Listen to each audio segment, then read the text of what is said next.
কনকনে ঠান্ডা, প্রিয়জনদের অপেক্ষায় স্বজনরা। রামাল্লায় কারো বাবা, মা অথবা ভাইয়ের জন্য দীর্ঘদিন অপেক্ষা করেও ফিরতে হয়েছে খালি হাতে, কারণ শেষ বেলায় কথা রাখেনি ইসরায়েল। যুদ্ধবিরতির চুক্তি শর্তে শনিবার হামাস 6 জিম্মি মুক্তি দিলেও ইসরায়েলি কারাগার থেকে ছাড়া পায়নি 620 ফিলিস্তিনি। শেষ পর্যন্ত নেতানিয়াহু সরকারের বিশ্বাসঘাতকতায় হতাশ ফিলিস্তিনিরা। আমরা অনেক সকালে আসি, আনুমানিক সকাল 10টা-11টার দিকে, কিন্তু ইসরায়েলি সরকারের এই ধরনের কর্মকাণ্ডে আমরা সবাই হতবাক। কেন তাদের মুক্তি পিছিয়ে দেওয়া হলো তার কারণ আমরা জানি না। প্রতিটি সময় আমাদের জন্য যন্ত্রণাদায়ক।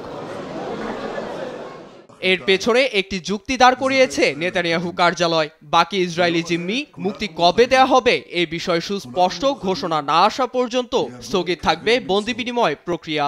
এর সাফাই গেয়ে জিম্মিদের ঘরে ফেরানোর প্রতিশ্রুতি দিয়েছেন মার্কিন প্রেসিডেন্ট ডোনাল্ড ট্রাম্প। ম্যারিল্যান্ডে এক সমাবেশে তিনি হামাসকে হুঙ্কারও দিয়েছেন। 24 ঘন্টায় আমরা অনেক খবর পেয়েছি। জিম্মিদের ফিরে পেলেও যা ঘটছে তা মেনে নেওয়ার মতো নয়। তারা শারীরিক ও মানসিকভাবে বিপর্যস্ত। প্রথম ধাপের শেষ পর্যায়ে বন্দি বিনিময় নিয়ে গড়িমসি করায় ক্ষোভ ঝেড়েছে স্বাধীনতাকামী গোষ্ঠী হামাস। নেতানিয়াহু প্রশাসনের এই কাজকে চুক্তি লঙ্ঘন ও বিশ্বাসঘাতকতা আখ্যা দিয়েছে গোষ্ঠীটি। ইসরায়েলি প্রধানমন্ত্রীর এমন সিদ্ধান্তে নিন্দা জানিয়ে উদ্বেগজনক হিসেবে অভিহিত করেছেন সান ফ্রান্সিসকো বিশ্ববিদ্যালয়ের মিডল ইস্টার্ন স্টাডিজের পরিচালক স্টিফেন জুনেস।